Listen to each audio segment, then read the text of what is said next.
have sponsors, put your head down, do the work. We're really equipping ourselves on how to make money. So women are not failing because they're incompetent. As a matter of fact, we all know that women are much more competent, many times more than even their male counterparts. I just realized that I'm not sharing my screen. Give me, sorry, that I'm not, my camera is not on. Give me a moment. Can you see me now? I look too good for you guys not to be seeing my face. So, thank you. Thank you so much. So I was saying earlier that the rules were written to keep women manageable. You hear things like be nice, wait your turn, work hard, you'll be noticed, put your head down, do the work, and when it's time, we'll promote you.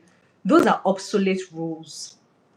Those are rules that they have given you to ensure that you are not playing in the game.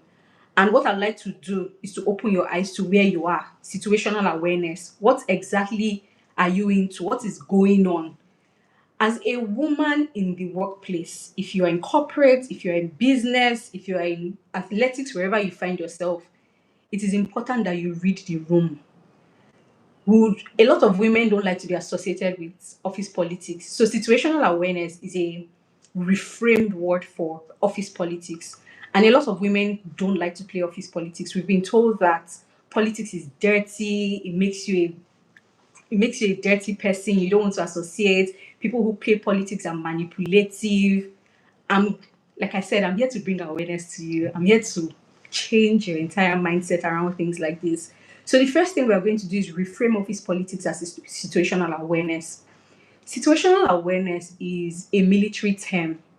Before the military would wage warfare, or before they respond to warfare that is being waged against them, they do something called situational awareness.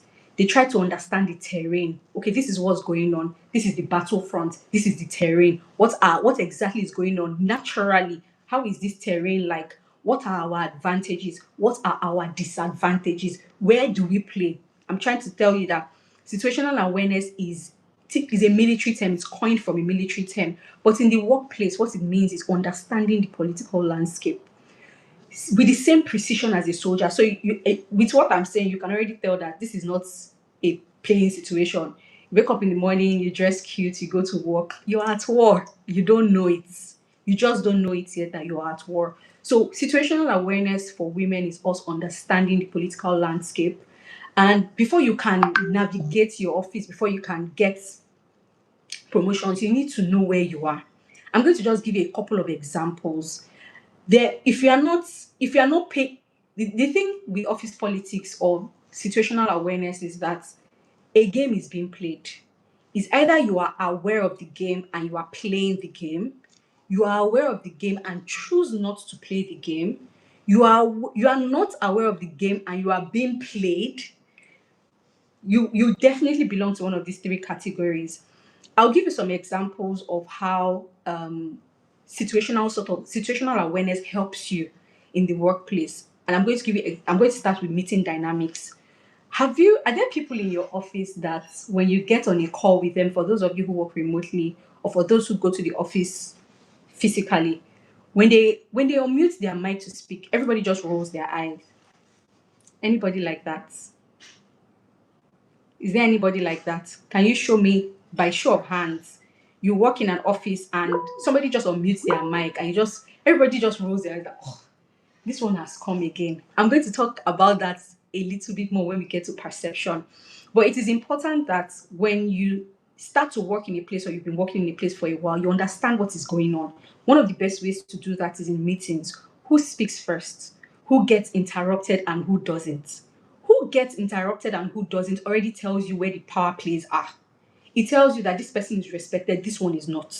This person just speaks, this one actually has real authority. This one has position, this one has power.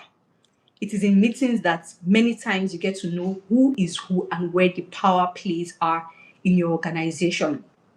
Who does the senior leader make eye contact with in decisions being discussed? These are no accidents. their map of informal hierarchy.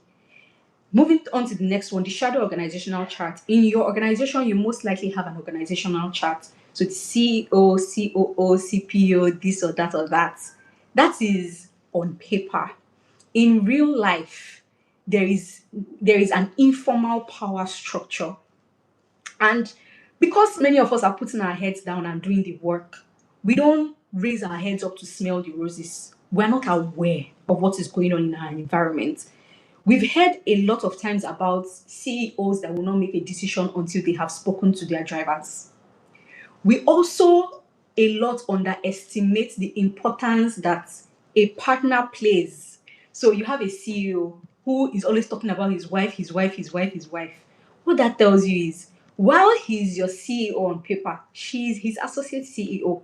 She might not be able to, because she doesn't work in the organization and doesn't have that kind of power, she might not be able to say, promote Emma. But she can say, don't promote Emma. She has the power not to. Situational awareness helps you to understand that this man's wife is his co-CEO. Therefore, when I'm sending Christmas package to this man, I must give him something. Well, not must, but if I'm willing to get ahead, because don't forget that we're looking to get ahead. If I'm looking to get ahead, then I must package something and say, sir, this is specially for your wife. What that does is somebody who is in the position of power is most likely, because you don't always have control over these things, but you can make moves to be in charge. I have been a recipient of things from my husband, and just by doing that, I know how that makes me feel and how I advocate. I'm not saying because of that my husband has gone to make decisions based on the people that bring. That's bribery. Let's not there are very, very fine lines here. We're not teaching people to be manipulative. Like I said, I want you to be informed. I want you to understand what is going on and to be able to make a decision with enough information. Moving on, let's go to language shifts. We're still talking about situational awareness.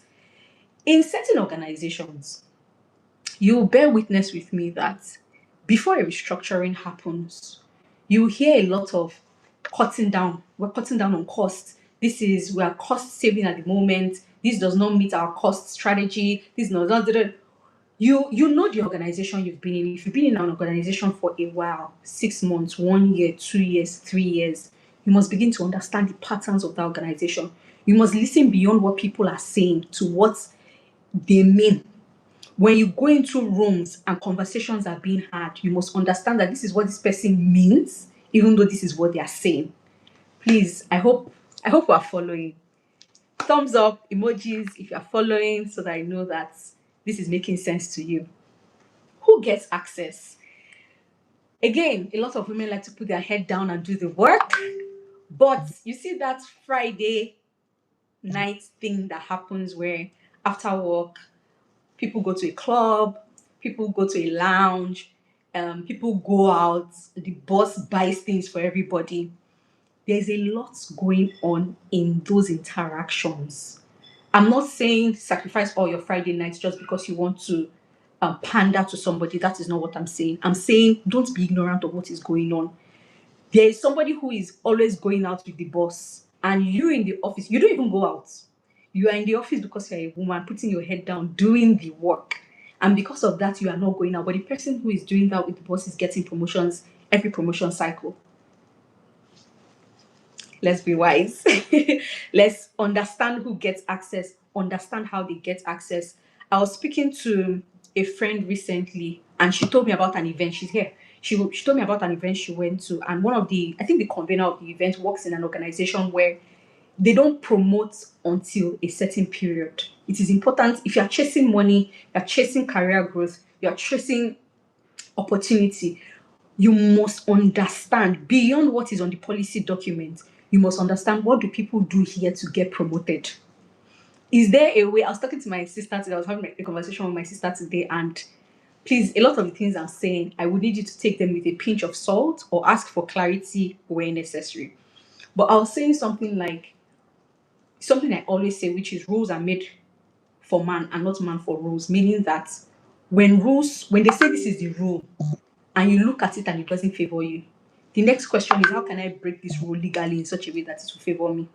Let me tell you what I mean. Back to the example where the lady got into the organization, and she realized that in this organization it takes about 5 years to get a promotion. You have to do this, and this to get promoted. What she did was she decided to, beyond building visibility within her organization, she built visibility in her industry. She went out and became a thought leader. She started going for speaking engagements. She became relevant, so relevant that the organization broke their own rule to promote her. This is situational awareness. Before you can do that, you must understand what the rule is and how to go about, in quotes, breaking this rule in a legal way that empowers you and that lifts you up. Moving on very quickly. Oh, okay. This one, for this particular point, I will need you to help me out. I have 3 mistakes here that hold women back. Mistake number one: people tell you to put your head down and do the work, and you actually put your head down and do the work. Talent alone will not get you to that level of career that you want to get to. Putting your head and doing the work, putting your head down and doing the work alone will not get you there. It is important to build depth, don't get me wrong. But that promotion that you are seeking, you are rated beyond the work, just the actual work that you're doing. There's so much. I would highlight on a couple of them when I get to visibility and branding, but there's so much more that is put into consideration when it is time for promotion beyond just the work that you do. So that is one mistake that women make a lot.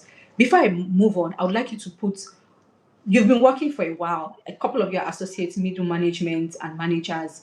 So let me know what mistakes that you have observed that women make in the workplace that is holding them back. So as I go on, I'll just like to see your chat in the comments, and your comments in the chat, and I'll read some of them as I go on. The second one I put here is underestimating the importance of being liked. And I'm going to try and stay here for a bit. I'm going to make sure I'm very conscious of time. I have so much to say and so little time. We underestimate the importance of being liked. Sometimes women are, you know how we can be. You go to a place, you don't want to smile too much, you don't want to laugh too much because you don't want anybody to disrespect you.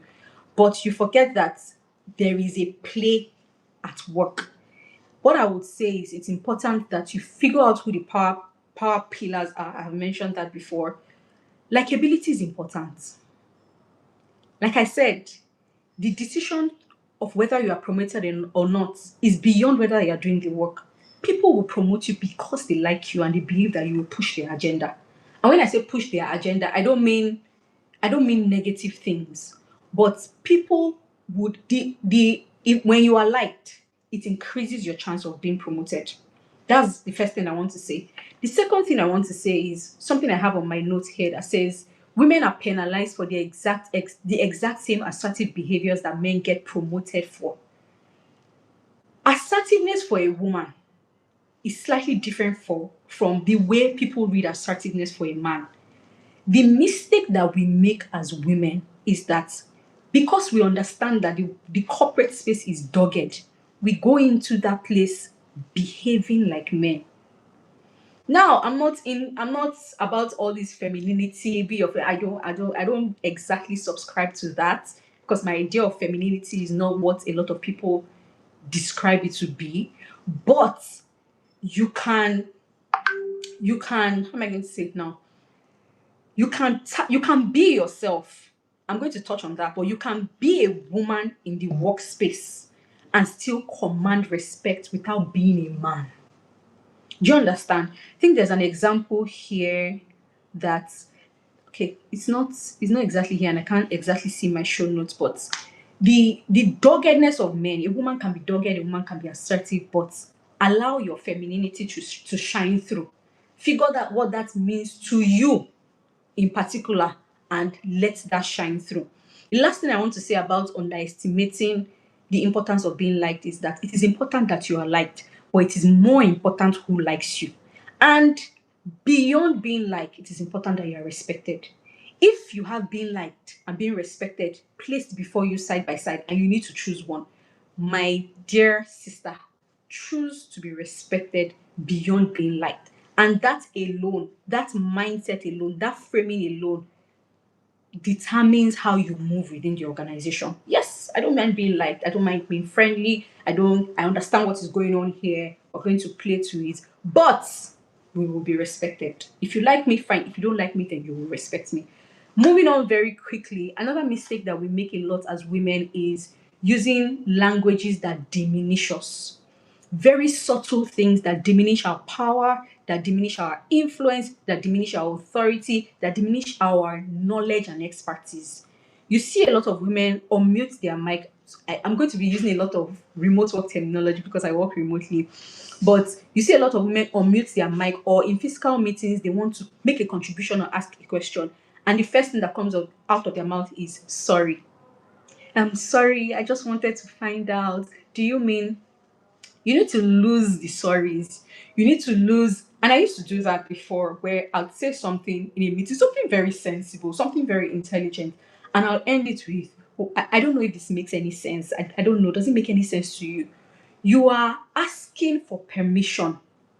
You are a professional. If you're on this call, it means that you're intelligent, you know what you are doing. This is not a charity organization, you are being paid. So when you open your mouth to speak, speak with confidence. Even though a question needs to be asked, ask that question with confidence, without pandering, without being sorry, and without apologizing.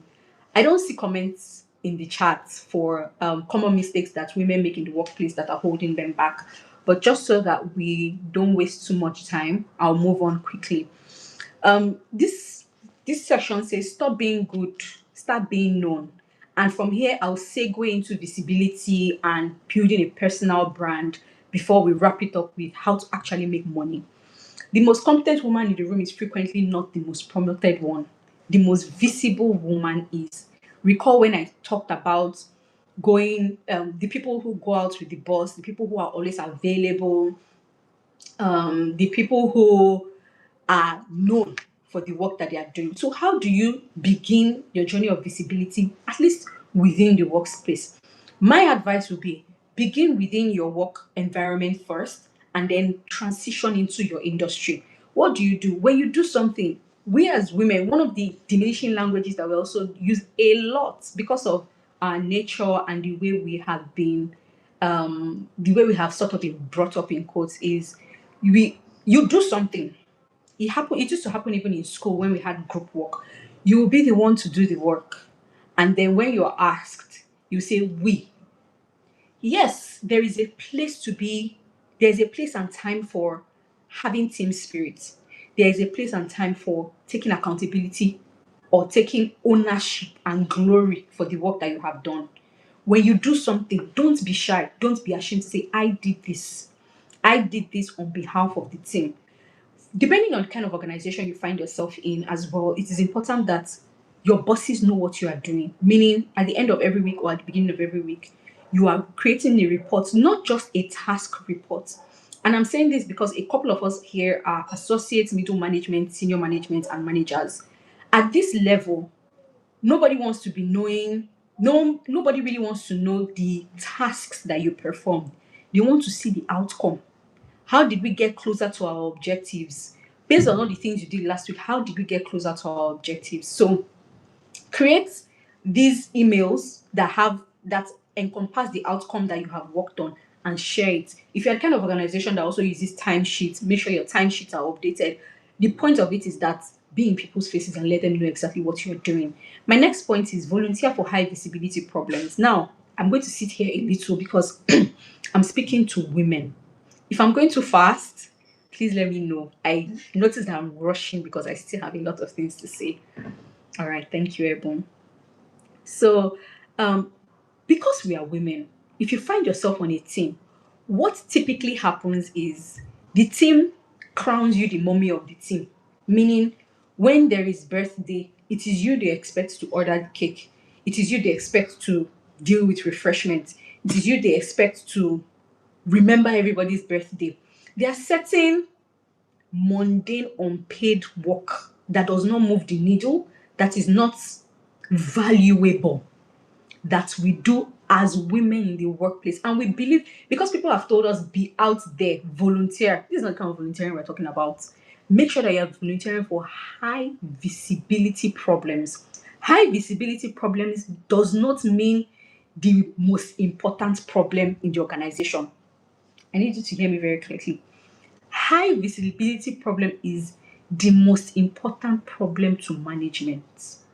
I have been in a situation where, because I work in the fintech space, there is a regulatory implementation that needs to be done. We've done it. We're running after everybody. Let's do this. Let's do this. And everybody's looking at me like, what's your own?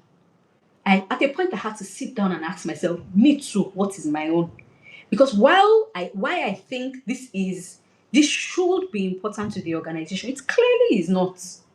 It clearly is not important to the organization. I might as well figure out what is important to the organization if I want to be visible and latch onto that or go with that. Get in rooms where decisions are made as you grow in your career. Like I said, figure out who the power players are. Be friendly with them, be valuable to them, find a way. Sometimes they'll let you know, okay, we're having this call, praise. We need somebody to take notes. As a young associate, as an entry-level person, those kind of volunteering are good. It's okay to do all of that. But as you begin to grow, it is important that you no longer do things like that. All right, moving on, moving on, moving on. Now we're going to talk about personal branding and visibility. We're just going to segue into that. Um, what a lot of what I mentioned earlier was getting visibility within your organization. Now we're going to go beyond our organization to the industry. Don't forget, the end goal is that we become valuable. When you become valuable, you get paid. That's how it works. And these are the ways you become valuable. Now you are valuable to your organization. Let's take it a step further and be valuable to the industry and to people at large. Decide what you, as a person, personal branding is very personal. What do I want to be known for? What do I want to speak about? What do I want to talk about? When people think of me, when people say praise, in the industry, within my organization, people who know me from work, what's the first thing that comes to mind? You want to figure that out and build your personal brand around it. The best way in our age and time to build your personal brand and visibility is on social media. And because we're talking corporate here, LinkedIn is your best bet. I know I don't like LinkedIn too. I'm sure my friend Chineye will be here laughing. I don't like LinkedIn as well, but I have seen what posting consistently on LinkedIn can do for people. I have seen the recognition that comes with it. And if you're honest with me, we all have that one colleague in the office that we know that this one doesn't really know much like that. Whenever we get on meetings, this one gets bashed. This one is not, he's not all that. But that person goes on social media or LinkedIn in particular and is posting every other day. This person is getting engagements. Recruiters are reaching out to this person. This person is getting speaking engagements. But you know, but you're putting your head down and you're doing the work. I also want to say this thing about personal branding. A lot of us, especially women, our excuse is we don't have time. I say that a lot because in reality I don't have time and my work demands a lot. But if I'm going to be putting this much effort into work, it is only reasonable that I take a little fraction of that time and put into myself. We all know that even though we work 9 to 5, we don't work 9 to 5. We wake up before 6 sometimes, we're already on our laptop. By 10, 11 p.m. in the night, many of us are still on our laptop. If you can dedicate 1 hour a day to yourself, you will be able to build your personal brand in a year. Learn to speak publicly. One of the best ways to do that, especially as somebody who works in corporate, is take advantage of presentations in your office. When it's time to present something, especially when you have a boss that is pushing you forward, don't run away. Use it as an opportunity to learn, to build yourself, to build your skills. Learn to speak in public. It seals your credibility as somebody who knows what they are doing in their industry. Build relationships with mentors, relationship with peers. A lot of us are chasing people that have gone ahead of us. There is so much treasure in people who are on the same level with us. Those people if they are doing the work as well, have a treasure trove of network that can also benefit you. So yes, while you are looking for mentors, chasing after sponsors, be sure to build relationships with your peers. It takes you far. Women in, I think, Wimbies, I think we all know Wimbies here. The founders of Wimbies are friends. You see Yewande Zacchaeus, you see Ibukwan Woshika, and you see a couple of all of them. They are friends. They are all in the same category. Imagine that they all ignored themselves when they were growing. Now they are all friends. So if we can come, and that's something I believe that her access network is also doing. We come together. By the time Emma becomes Minister of Finance tomorrow, and I have one tech company that I'm running, I can meet her and say, Emma, this is what's going on. What do you think? Well, or she can say, Praise, come on. We need your expertise. It is the people you know that will open doors and opportunities for you. Don't also forget that in the spirit of making money and growing in our career, a lot of opportunities are not posted on LinkedIn. It is your friends that are in organizations that are able to tell you that this opportunity is available. I know that you do good work. Can you send me your CV so I can submit it to my HR? In essence, build relationships with your peers. Be in the room before the meeting. Now, we all know that there is usually the meeting before the meeting. Don't be caught on fresh. Don't forget situational awareness. You get on somebody else's call, you see that they are aligning quickly, they are closing, they are, talking about next steps very quickly, and it feels and looks so seamless.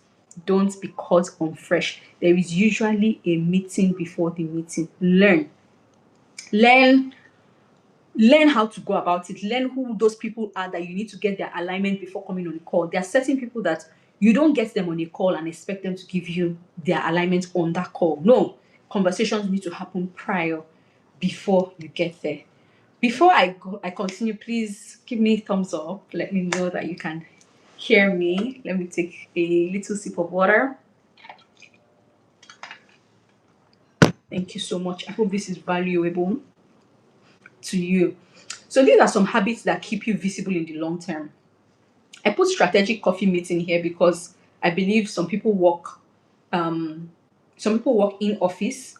I also believe that some people here are not necessarily living or working in Nigeria. Let me just take this time to say that if you work in corporate America or corporate UK, see, 10 hands in the air for you, plenty bossa for you, because you are going through a lot. And I'm really hoping that this speaks to you, because I've spoken to people who work in corporate America and corporate UK. It is not for the weak and it is not for the faint hearted. So, habits that keep you visible long term, the strategic coffee meeting. This is something that I have done with some of my bosses. This basically just says manage up. When you figure out who the power players are, now, the power players shouldn't only be your boss or your boss's bosses. No, there are people who work in other functions across the organization that have influence. You want to set up meetings with them. Nobody's going to come and chase you. You have to be the one to chase after them to get what you want. Women, my dear women, I know that the way in this our world, we would usually say use what you have to get what you want. And that usually will connote things like selling your body, but we need to begin to reframe certain things. If you want something, you need to go after it, and you need to use your advantages. When I say your advantages, I don't mean your body, please. You are somebody who is a great conversationist. You travel, so you have experience. You can have great conversations with a boss that likes to travel. That is an advantage for you. Figure out what your advantage is and use it to your advantage shamelessly. So this point just really speaks to setting up meetings with bosses, with people who are the power structures of the organization once in a while. You would also notice that people in position like to talk a lot. They like to talk. If you can learn to ask questions. So this meeting is not to ask them to sign anything for you. It's not to ask them to move the needle for you. It's just to get an insight into their perspective. Ah, sir, what do you think? This is what is going on. I thought of this, but I know you've worked on something like this. So I just wanted to get your perspective. Have learn how to ask questions. The person who knows how to ask the best questions gets the best quality answers. Moving on very quickly, document everything significant. Don't come to, it is not when you get to the point of appraisal that you start to say, oh, I did very well this year, I did very well this quarter. No. Have a brag document, a brag sheet. Anything that happens that's of a little significance, document it. If there's an email that's saying, oh, Praise, you did this, document it. If there's an appraisal that says, Praise does this, and make sure you document it. When you meet your target, document it so that by the time you're coming for your half year, full year, or quarterly appraisal, there's no you're not doing the evidence speaks for itself. There are a lot of posts out there on Instagram and TikTok that teach people how to build a personal dashboard on Cloud or ChatGPT. Learn how to do it so that you are inputting all your wins. At the end of the month, you are seeing your achievement on a dashboard. All right? Learn the budget and strategy. So you remember earlier when I said that based on the language of the organization, if you've been in an organization for a while and the organization is talking about cutting costs, this and that, you already know that there's a restructuring that is about to happen, that is coming. So you know how to position yourself. If you understand the budget and the strategy of the organization, it is easy for you to know that, you know what, I can't grow here. So you're currently earning, let's say, 3 million. And based on your financial plan and goals for the year, you're looking to take some certifications and earn about 5 million by the end of the year. You've seen the budget, you've seen the EBITDA, all those things that Emma works with. You've seen the organizational strategy, and you know that these people can't pay me this money. What is the next thing for you? You plan your exits. But if you don't read the finances for the year, you don't understand what the budget is, you don't understand the strategy, you can't make informed decisions. Tend your network like an asset. We already talked about, ensuring that you have good relationships with your peers. Earning and negotiation. Now, this is at the point where you want to make money. Let's talk about how to negotiate for what we deserve. Know your numbers first. I'm going to try and quickly rush through this because our time is almost gone. Do your research. There's something I do that I have never really heard anybody talk about. I wanted to get a job one time and I spoke to a guy. Now, we all know the kind of audacity that men have in this life.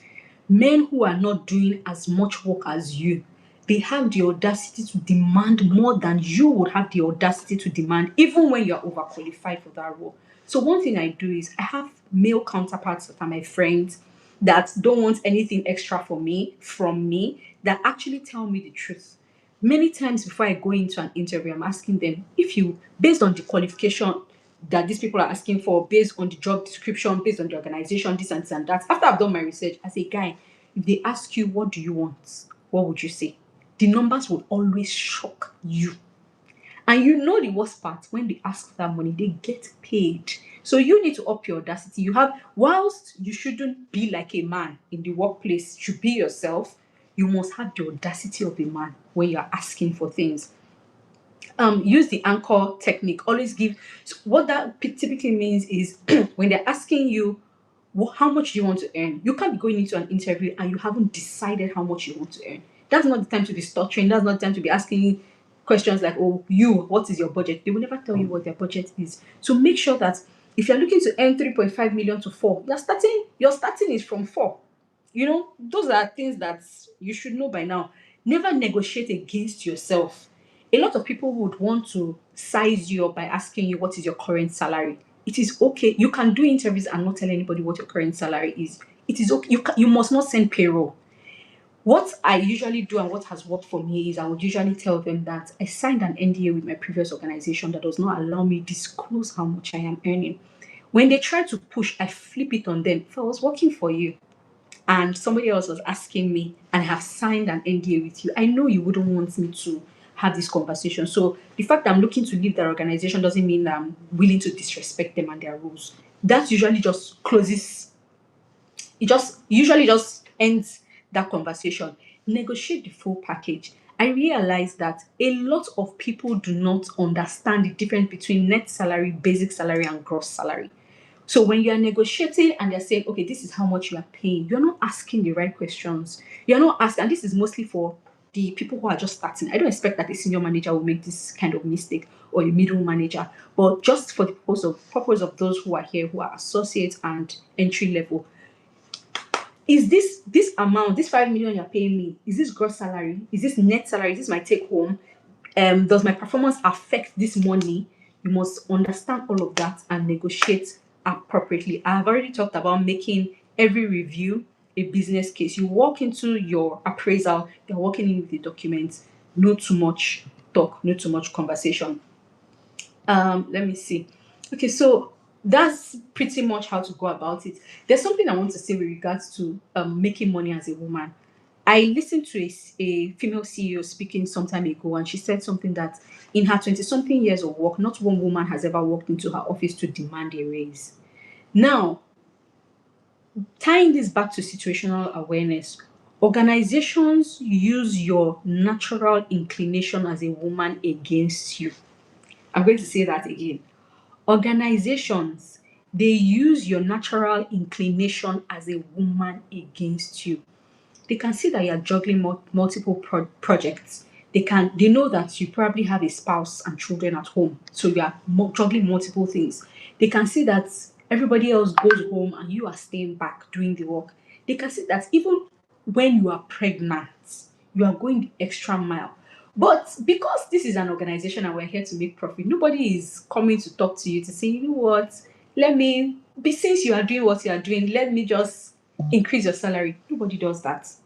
Whereas a man who has a wife at home who is augmenting his life, who doesn't do as much, who is out every weekend doing one thing or the other, will walk into their boss's office and demand for a raise. So, that being said, what I'm just trying to say is, being when you have your documentation together and you've done your research, don't be afraid to ask for a raise. The worst they will say is no. And when you are leaving, beware of counter offers. Let me move on. Money mindset. Now that you have made the money, you've learned to negotiate, you've asked for a raise, you've looked at the budget, you have realized that they can't pay me here, I have to move on, and you are making the money. You must understand that income is not wealth. I know that a lot of people say that you cannot become wealthy by working a 9 to 5.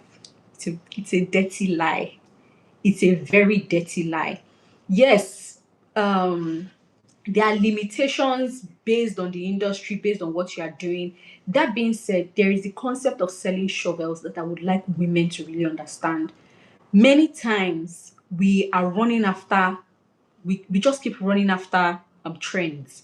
Today is have multiple sources of income. Tomorrow is have side hustle. Tomorrow is learn this one, learn that one, learn this one.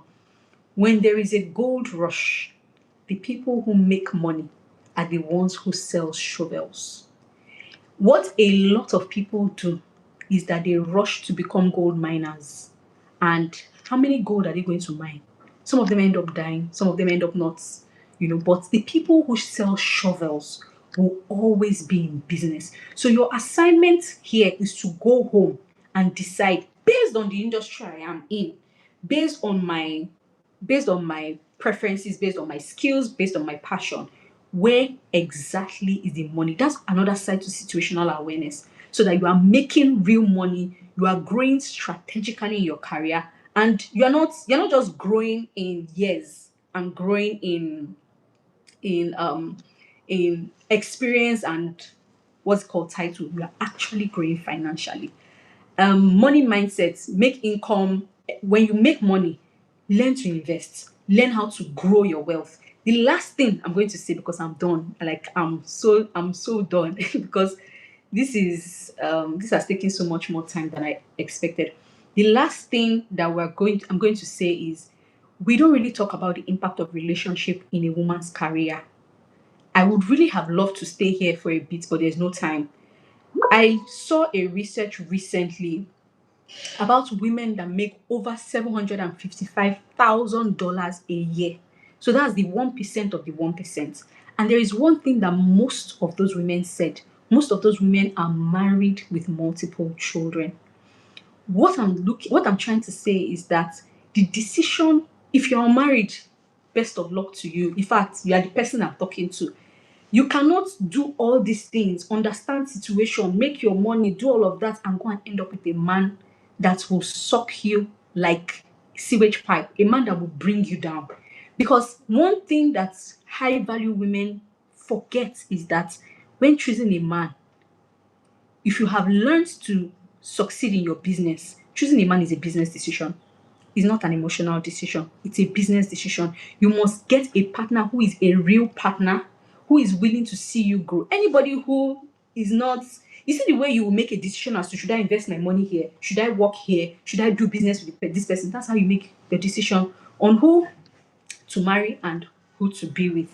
There's quite, I think I will end here today because I don't want to go too far. There's still a couple of things I wanted to say, but if you have listened this far, I would really like to take questions. I see that we have just a few minutes to go, but I would really, really love to take questions if you have questions. Thank you so much for listening to me. You feel free to clap for me, oh, please. Thank you. Thanks so much, Grace. This has been super insightful. I think I have quite a lot of questions. Okay. Then